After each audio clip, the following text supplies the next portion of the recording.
I'm absolutely delighted to be able to talk to my illustrious predecessor, Peter Hall, who genuinely needs no introduction. But I would like to say, on my behalf and on behalf of all the directors, not just of this theatre, but of most subsidised theatre, most subsidised theatre who have worked in their theatres since Peter was the first director of the Royal Shakespeare Company, which he founded, and then the director of the National Theatre, who brought the company from the Old Vic to this building, that we're all extremely aware that our jobs are extremely easy in comparison to the jobs that he did, and that all the battles that he fought, and that all the blood that spilt on the carpet as a result of the victories he had to win, have made life incredibly easy for us, and we have a lovely time because of what he did when he was here and when he founded the RSC. So I personally am enormously grateful to Peter, not just for his...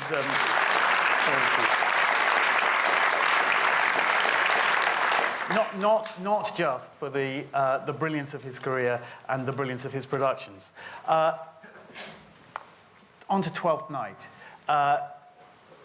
Was very obvious that we at the National Theatre had to mark Peter's 80th birthday, and that it would be a wonderful thing if, to mark his 80th birthday, he was able to come back and do us a production. And I remember Nick Starr and I taking Peter for lunch at Sheiky's and asking him what he wanted to do. And so the first question, Peter, is why did you want to do Twelfth Night, and why did you want to do it in the Cottesloe? Well, you could do it in the Cottesloe because I think you couldn't do any play in the Cottesloe. And my memory of 15 years here was that I never got down until the very, very end to do any plays here because they wanted me upstairs in the Olivier doing the captain's innings. Yeah, same here. Yeah. So, I mean, it's an extraordinary space for intimate, detailed, delicate work. And I'd not been here since the mid-century. Yeah. Mid-80s. Mid-80s, yeah. Why Twelfth Night? Well, Twelfth Night's one of my 10 favourite plays. This was the 4th time I was having a go at it. That I didn't tell you when we were talking. I've done it 3 times already and it's still not right. Anyway, this looked as if it could have a real chance in this space, intimate, concentrated. The play, I think, is one of Shakespeare's most considered and extraordinary because it's absolutely full of contradictions, absolutely full of them. Men are women, women are men, and then go on from there. And why did I want to do it? Well, you first did it, I'm really going to spill the beans now, in 1954. Did I really? Yeah. Oh, with the Elizabethan Theatre Company, was it? I think so. I think, were you in Oxford, was it? Well, it was Oxford. It was in Oxford, but we pretended it was in Cambridge. What's happened to the play since then? What's happened to your relationship with the play? Can you remember, and also the famous Stratford production with Dorothy Tooton as Viola was Geraldine McEwen.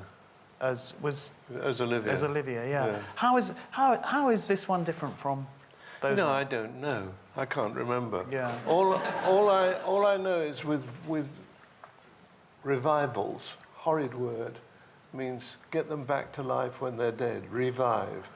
Anyway, all I know is that if it's a revival and you spend most of your time thinking, what did I do there? Why didn't that work? Why can't I get it right again? It's totally against any kind of creativity. So, I mean, I'm always very aware of people saying, what are you changing or what are you doing that's different? And the answer is, I don't know. But you must have changed as a director. Oh, I'm sure I have. Yeah. I hope I'm a little more disciplined. Yeah. I hope it's all more precise. Did you think of yourself as an iconoclast in those days? When? In the late 50s, early 60s? Well, I wasn't really supposed to have this job at Stratford, you see. I remember there was quite a lot of adverse comment in the press. They said, this chap does Waiting for Godot, a crapulous play. This chap does modern plays in the West End. And now he's going to do Shakespeare at Stratford. He won't know anything about it. And there was a press campaign in some quarters saying, this boy's too young and too inexpressive.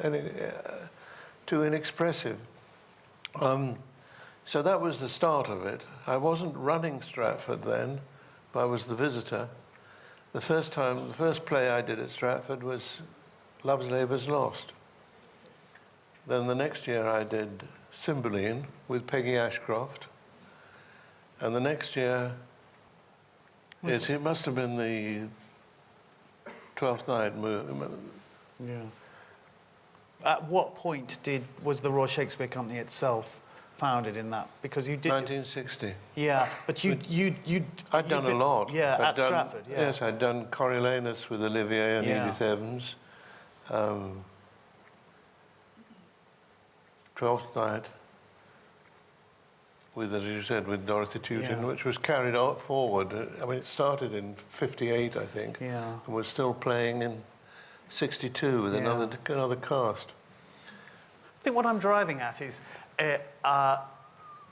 my impression is that when you formed the RSC, when you insisted on the particular approach to Shakespeare that the RSC took in its early days, you were perceived to be sweeping away the cobwebs. And now when you talk about Shakespeare, there is a regret for something that you feel we're beginning to lose. So that journey from radical to, as it were, preserver of the great tradition, how has that come about? I suppose it happens to everybody. I mean, I regarded myself as a fairly square operator.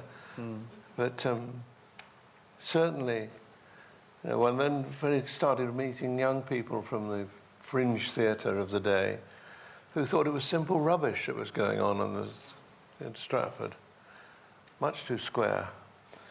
I mean, all I know about what you do in the theatre is that you better have gut reaction and real desperate need to do it. It sounds easy. It's not easy. Of course, it isn't easy, but it's a wonderful therapy. If you said to me, why am I a director? Why did I want to be a director? I would say because when you have a good company of actors and a good play and a reasonable amount of rehearsal time, there will be a union so that a company is created who support each other, even if they dislike each other. And out of that can come extraordinary days of work where everybody is much better than they know they are secretly. That's what I like. The day you go home saying, it really happened today. And how does it happen? Why does it happen? Well, it's just exchange. And it's, of course, the writer. I don't know how. I mean, we will not know what they'll think in 100 years' time. But there was a golden age, it still is, of writing, playwrights. And that's what was exciting about the RSC. It was based on Shakespeare, but it was, wanting Beckett, wanting Pinter, wanting Ayckbourn, wanting... What was it like, just travelling back a little before the RSC, what was it like opening Waiting for Godot for the first time? What did you think? I thought I was mad. No, that's facetious. It's not really true. The script was given to me. I was running the Arts Theatre in Great Newport Street. I was 25. And I had to provide a play every month for 5 weeks. Very little budget, very small budget. What was it like, though? This script came and I read it and I thought, I didn't say to myself, this is the play of the century. This will change people's conception of what theatre really is. Of course not. I thought, if we're lucky, it'll get us through August. And then maybe we can revive it again in September if it's worked. So we set about doing it. The actors were wonderful because they had not the least idea what was going on. There was a wonderful, very rotund actor called Peter Bull, who some of you may remember, who played Pozzo. He was really very hostile to the whole proceedings, but he thought he could help a few friends. So he came along. If I tell you that the absolute peak of his performance was, it transferred the play from the Arts to the Criterion, where it ran for months. Except there was one unfortunate evening when he came on in the second act, deaf and blind, and the lady sitting just there said, "I do wish the fat one would go away." And she said it very loudly, indeed. He spent the rest of his life thinking up possible riposte. But he hadn't actually got one at the time, so it didn't really count. Anyway, no, Godot was a miracle, a miracle. It changed my life absolutely, completely.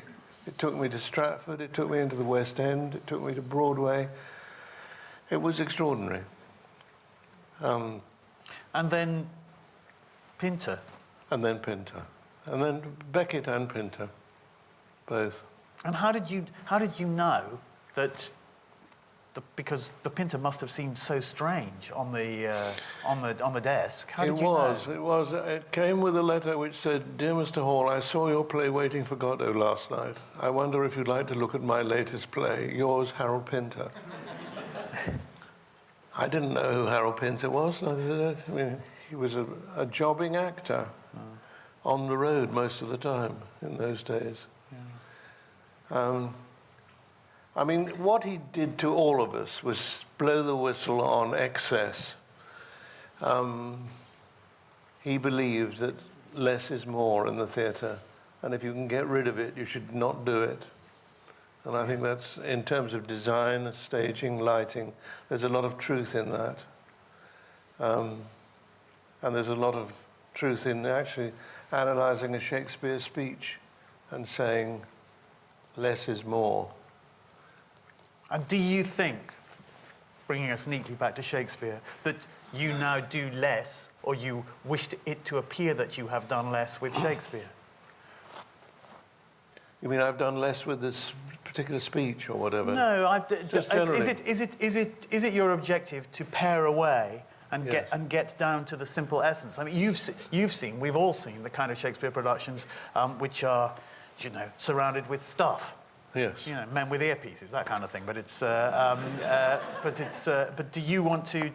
Is it your objective to get down to the real kernel? If you or I had to provide 3 or 4 plays every 3 weeks, which obviously Shakespeare had to. I mean, nobody writes 37 plays in a very short period of time, unless they've got an urge which is about creativity rather than about money. I mean, money is nice, but and Shakespeare became an extremely rich man, but that didn't seem as if it was the obvious need in him. His need was to write plays, and it would have been. I mean, what would any of us give to have an hour's talk with him? It would be extraordinary. I'm interested in the idea that as you do the job that we do more, you become less and less interested in your own interpretative spin, and you just want to get to the centre. You want to go to the centre of the play, not to the centre of Peter Hall. That's different. Yeah. I mean, movie directors can do that if they're lucky. Yeah. But I don't think we can in the theatre. I mean, the play is the thing. Yeah. That's what we're there for. And if there isn't that kind of real creative union with the playwright, it's never going to work anyway. Yeah. But looking back to those early years at Stratford, there were 3 different kinds of actors. There was the old kind of actor who pretended he'd been with Irving, but he was frightfully loud and that was the earliest rank. Then the middle rank of the company was the middle-aged, rather the sexy people who were hoping for a contract with J. Arthur Rank. I mean, nothing much has changed. And they'd been brought up and conditioned by J.B. Priestley, Somerset Maugham, Terence Rattigan. And they spoke Shakespeare frankly in the back of the mind, no real projection going forward. It's hammy. And hammy, I said. And hammy it was. And then the third type of actor we had was led by the Albert Finney Brigade, who said, we want to speak as we speak in life. And I thought, God almighty. So you've got to make a company out of those 3 segments. And they didn't like each other. And it took 3 years, actually, to get there in any sort of shape or form. But what was fascinating was that they could do anything. Though I remember a great actor who I worked with a lot, Paul Rogers, saying to me, the Homecoming, all right, it's called The Homecoming, but what's all this about pause? Pause, pause. And I said, the author says it's silent then, and we have to find out what it is, what could possibly happen during that silence. And he'd say, I just want to do it when I feel it. And I said, you're not the writer anymore. You're the leading actor, and you do what the writer says. Pause. That stuck, though it was rather spoiled. And my dear friend Harold Pinter, a couple of years ago, I think in some public demonstration rather like this, said that he was fed up with pauses. He wanted to cut them from his plays, at least for a short period. Anyway, no, I mean, the coming of Pinter into our lives, as far as the RSC was concerned, was hugely important because it was making less more and really seeing... I remember, and it sounds silly this, a dish of apples in The Homecoming, which came with a rather yellowy red, rather blushful sort of texture. And Harold said to me, looked at it from the stalls, and he said, it's the wrong colour, that, And I looked and I said, oh yes, it should be green, shouldn't it? Grey-green. He said, that's right. So we had a dish of grey-green apples, whether we played it here or whether we played it in New York. And that was the only actual colour, specific colour, that you could call out and say, that is the colour of the whole lot. Now, that less is more. I mean, it sounds very corny, but it's no different to getting the right colour on a word or on a speech or on a scene. Specifics in the theatre really matter. Mm. Mm. What do you think are the biggest changes you've seen over the 50-odd years, more, 60-odd years that you've been a director? I think it's less star-ridden, which gives us problems because we know that they come because the stars are in it. They come because the play is good as well, but they might not come at all if there isn't a star. Mm. What is a star? Someone who you absolutely have to see and hear and apprehend. That's got more, that passion somehow. There's more of a passion for stars? I think so. Yeah. I think the good news for us here is that there are different stars. There's National Theatre stars. Yeah, if you put Simon Russell Beale or Claire Higgins in a play, that is a star for our audience. Well, that's wonderful. But I think I couldn't have better news. I mean, really, I think. Yeah. But I think the problem is in the West End, where there used to be true theatre stars. Now, there are very few of them. There are wonderful actors who have become television stars, and then you're in clover. But seriously, back in the 50s, you didn't need a star? Oh, yes, it was happy to have one. But you got away with more without. Yeah. And do you think there's been, when you talk about the three types of actors you encountered when you set up the RSC, when you first started working at Stratford, I think, well, we're better off now. Oh, yes, you are. But do you fear for the future of Shakespeare? Yes, I do, actually. I suppose generations of people from Shakespeare's own time on have sat and said it's not like the old days. And one's very aware of that. On the other hand, there's something so extraordinary about the potency of Shakespeare. And let's not mince words. I mean, he is the greatest genius that the West has produced. No question in my mind. And what's going to happen to that? In what respect is it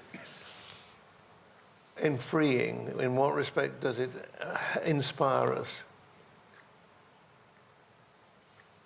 It's got to be done. Well, we have to get down to actually brass tacks, don't we? Why do I fear for Shakespeare? Because on the whole, I think not sufficient number of people want him, although a fair number do.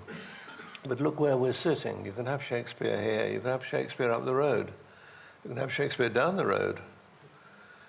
We're theatre people around this area. I think Shakespeare's still box office. Oh, yes. Oh, yes. Since I've been here, 8 years, we've never had a seat for anything that we've done by Shakespeare. And they're going to do Much Ado in the West End with David Tennant and Catherine Tate, who are exactly the kind of actor I just mentioned, really good actors who happen to be TV stars, and they will pack it out. Yeah. So I think there still is an audience for it. But do you worry that as time passes, our relationship to his language will become more and more like our relationship to Chaucer? Well, it mustn't it? Yeah. You're not going to, I mean, what an actor would do in 1930. Well, you can hear John Gielgud doing his stuff in the 30s on a disc. Yeah. And it doesn't sound like John Gielgud because he changed with the society. And quite right, too. And by the time you've got a disc that you can play and recognize and say, there's Johnny, he's making a different sound. And he's much less sentimental, much less attitudinizing somehow. But then then the director has to say, excuse me, the only thing you've got is not your costume, not your makeup, it's your head and your heart. And you've got to make the play sound as if you were inventing it at this very moment and you didn't know you were going to say it. And in the meantime, you've also got to say, what about the verse? Now, I had a baptism of fire in this subject, actually, because some years ago, we were playing the Edinburgh Festival, and there was a program of things rather like this going on for the public, and people were buying tickets, and I stood in a queue to buy the ticket, and I promise you, I heard this girl say to her boyfriend, "Oh, look, Peter Hall's doing a lecture about Shakespeare's verse. I do want to come to that." And the boy said, "Don't be ridiculous." He said, don't be ridiculous. I've forgotten now. I think it's obviously so awful that he wiped it. How do you see the theatre? How do you see the theatre developing? What do you think the future of the theatre is going to be? The buildings. just the theatre as an institution. Do you think we're okay for the next 50 years? Do you think... No, because I think we still are in a situation where the government doesn't understand what culture is and why it needs any hope, why it needs any help. They don't seem to understand. I mean, to me, it's absolutely crazy that something like this great building, which you've made a fantastic success of, and don't say you haven't, because you have. Thank you. But it's given that, of course, Whitehall will be saying, well, we can cut you a little bit, but you know, watch out next year. We're in a situation where theatres make money, and the money is then taken away from them, and they're told to economize. Now, that is an economic sense of any kind whatsoever that I've ever heard of. If the fact that this building is a great success needs to be understood by people, I think. And economically, I mean. And that's the danger. I mean, and you think 30 years ago, there was no Royal Court, there was no Donmar, there was no Almeida, there was no National Theatre, there was no RSC. Where would you go? To the West End? Perhaps. So I think that it's the economic problem more than anything that bothers me, because also people don't become the actors that they can be unless they work in the theatre. I mean, you must admit that. And if they simply train themselves in the theatre, they will not be acceptable to television. It's quite hard to find an actor who is good in the screen, good in movies, good in the TV, and good on the stage. It's quite difficult. Yes, yeah. And I think there is the additional issue now of how expensive it's going to be to go to the best drama schools. I think if you're faced with a £25,000–30,000 loan, the prospect of that, by the end of your 3 years at drama school, you're going to take a deep breath and think that qualifying as an actor is not necessarily the best way of having any chance of paying your loan back. And I have a horrible feeling that that kids who would once have gone to drama school and, as it were, gambled on a future in the theatre are not going to be able to take that gamble anymore if it also involves a whopping great debt at the end of it. And so we'll have a lot of rich kids being actors. So, and they'll be dreadful. Yeah. No, I'm totally in agreement with you and your understanding of the present situation. It is worrying. Well, I think we've got to be more militant and noisier as the pain starts to bite, or the bite starts to pain. Yeah. More cheerfully, could you give us your 3 favourite productions from your entire career? Could you pick out 3? That I did? Yeah. Oh. And it's a horrible question, but I think it's the kind of question that people like the questioner to ask. Well, I've got an even worse answer. There's too many of them to say, say only 3. Yeah. Well, on the understanding that there are lots. Yeah. Just randomly, free associate. Well, Antony and Cleopatra with Tony Hopkins and Judi Dench, Michael Bryant has to be there. To my intense surprise, because it's been the greatest adventure that I've had for some years, the use of masks at the Olivier has been terribly interesting to me and something that I really want to go on with. But you can't go on unless you've got a space. And you can do it here, but not really satisfactorily. the theatre that embraces the actor that one wants. I've done 8 productions at Epidaurus in Greece over the years, and they're all, because of the governance of the actual building, they all release things in actors which I've never seen in any other space. You don't even have to say anything about it, you just do it. And it's extraordinary, that. It is magical. I've just done the one, and not in masks, and it wasn't even Greek. It was it was Racine, Phèdre. It's overwhelming, isn't it? It is. It's overwhelming. And no one knows why it overwhelms, actually. I mean, they say, if you stand in the middle of the stage and just look out and speak in a clear voice, you'll hear, 11,000 people will hear you.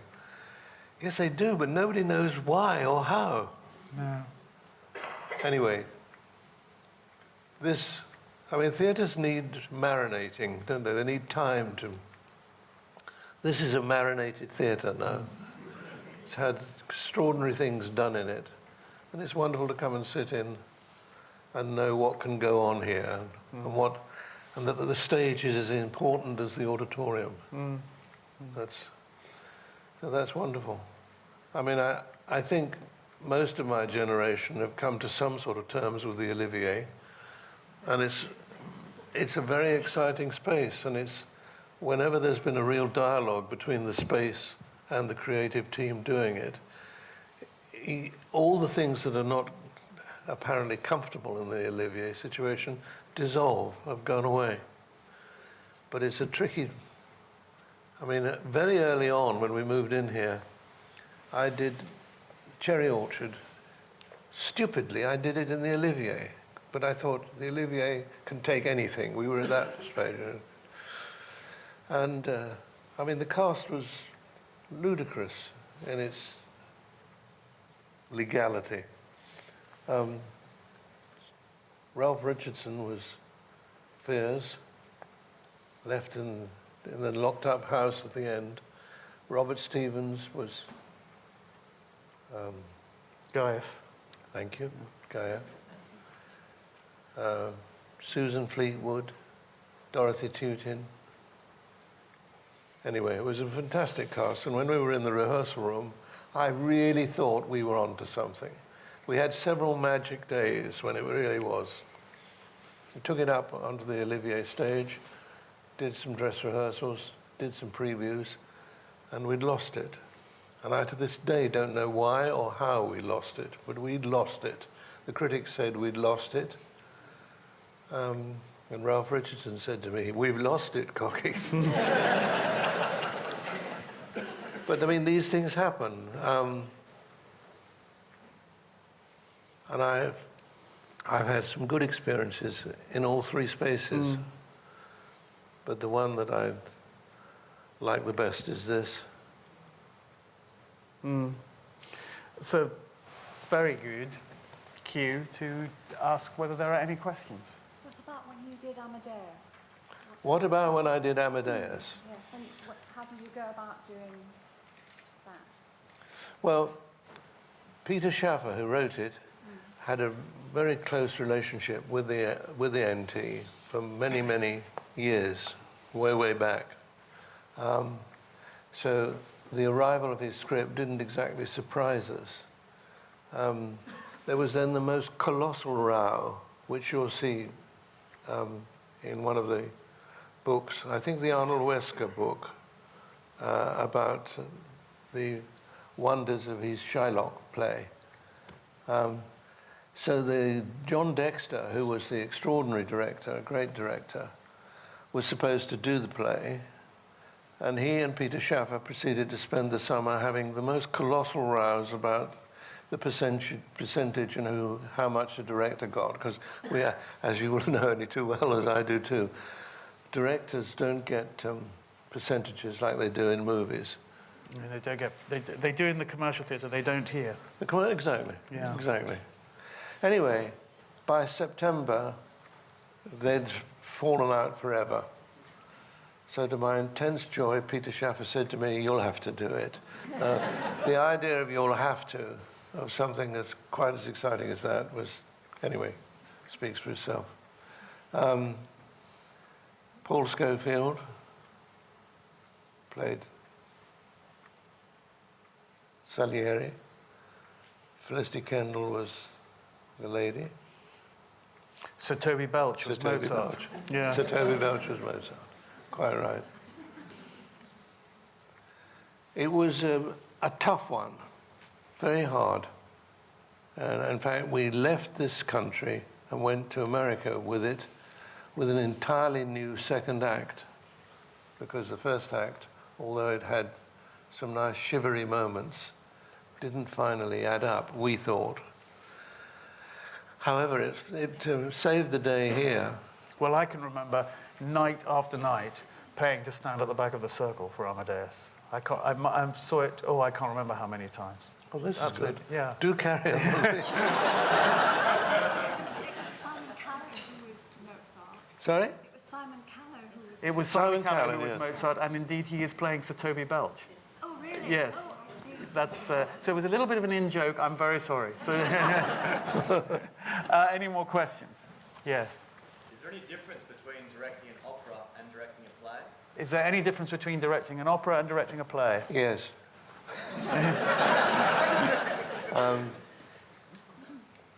But the opera singer will do exactly what you tell him.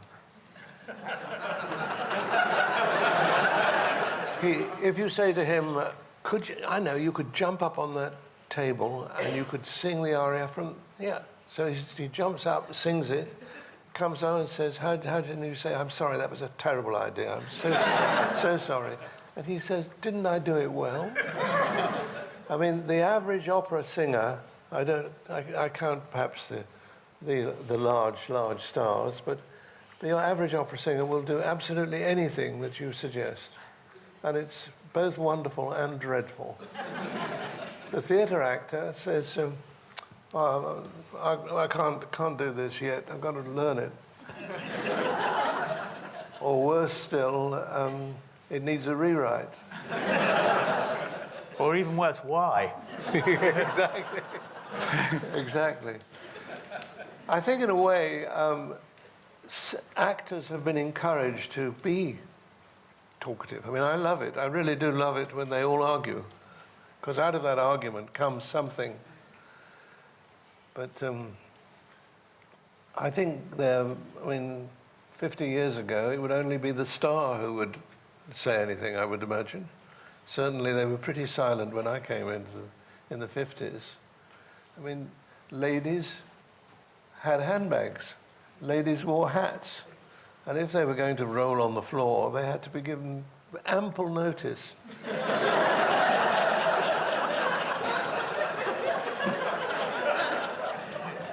So that's the difference. Anything else? Yes.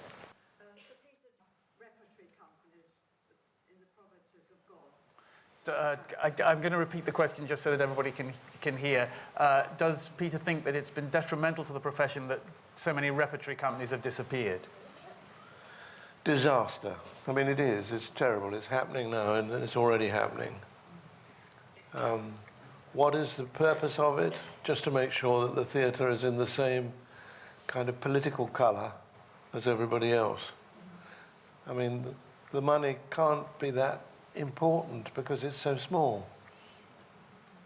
But if you take it away, which the Arts Council are doing, have done, then the thing can't go on. It's really very sad because I don't think I'm right.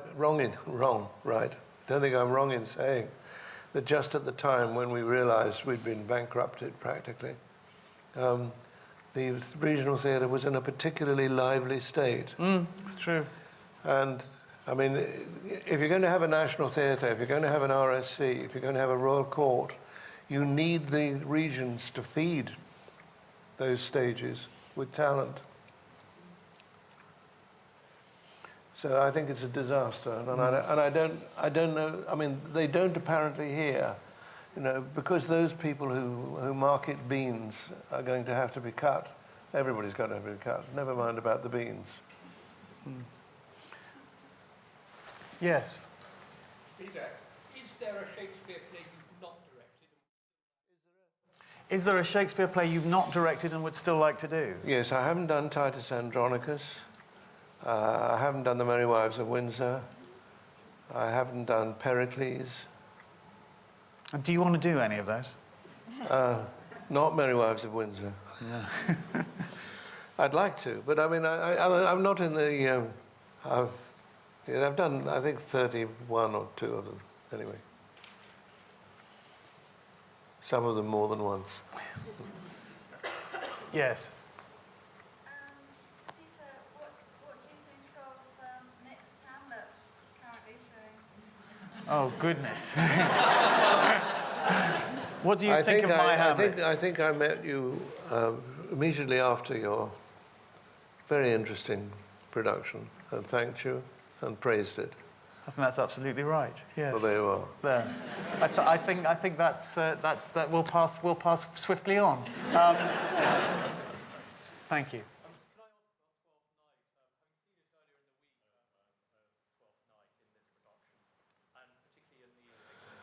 Can I just say that have you deliberately brought out the melancholic and poignant side of Twelfth Night, yes, despite the fact that the comedy comes out very unforced and natural?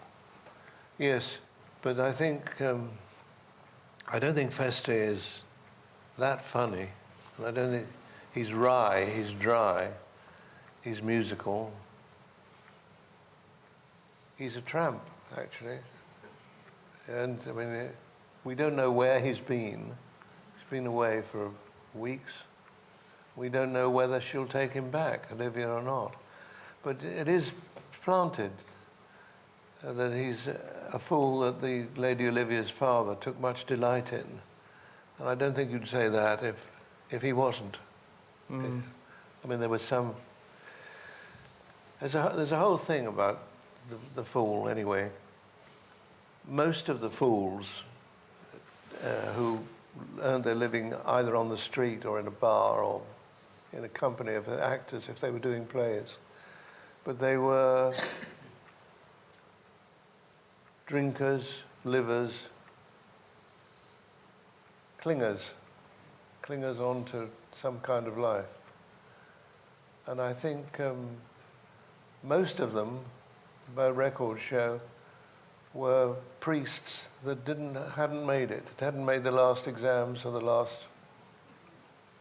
So although they could speak Latin and Greek and were frightfully interested in the Old Testament and could sing popular songs for money, they weren't any good as God's lieutenant. But I mean, that's why it is what it is. If you study the play, there are lots of references to being. And we did think of making Feste look more like a down-at-heel priest. But that seemed to be saying it too loudly, too harshly, too smugly. There's another interesting little thing. Am I right about this? That it was just before Twelfth Night that the company lost, or Will Kemp walked out of the company, yes, in a huge huff. They lost their big star. Their big fool star, and a new fool arrived in the shape of Robert Armin, who was much more melancholic. And, yes, that the fools that Shakespeare wrote after Armin came into the company were very different from the Kemp fools. Very different, very introspective, and not very funny, any of them. No. So it was, we're hiring this new fool. He's not very funny. So could you write not funny parts for him? Exactly. Yeah. But then you'd be in trouble because he'd want funny parts, so he could not be not funny. Yes. When you return to a Shakespeare play like Twelfth Night, what's your directorial approach? Do you have a concept prepared when you rehearse with the actors, or does it develop? I hate concept theatre, and I think directors who walk into a theatre rehearsal room on the first day and say, here's your design, and this is your dress, and now this is the set. Do as I say. I've done it already. I've staged it already. I've got my concept. The only way you find the concept of a real masterpiece is to go on a journey of living with it and examining it and trying to understand it, you and the actors. and by the end you'll have a concept. But you won't want to say, it's my concept, because it's not your concept. It's our concept. I think we've got time for one more question. When you revisit a Shakespeare play that you've done before, do you find it easy to look at it with clean, clear eyes and not bring in things that you have done before, make it completely new? It's very difficult to answer the question because that's what I hope I do. I don't really want to do a play like a play that I've done before. I don't really want to. I mean, I'm like it or lump it. I'm perfectly aware that this Twelfth Night, which we're sitting in, is totally different to the 12 nights I've done in the past. And not because I said I must be different, because I went on the journey and did the play with the actors. And it's not the same thing as, doing a play in a hurry. You can find it as a group if you really want to as a group. And that's worth everything. Also, I don't remember what I've done, honestly. But I try not to. I mean, that seems to me not the point. I mean, and actors would get very iffy if they said, well, we saw this last month. You're doing it again, are you? And you say, yes. Using my same ideas. I think there have been so many ideas that have emerged from Peter over the last 60-odd years, nearly 60 years. We've all been the beneficiaries.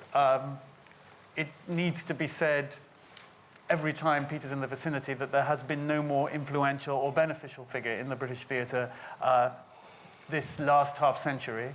I and all my contemporaries owe our lives in the theatre and our jobs to him, and I'm very, very delighted and honoured to have been able to talk to him. Thank you very much.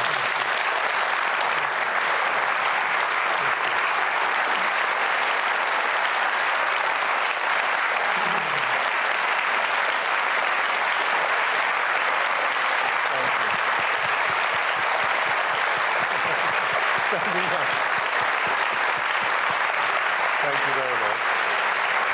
Thank you.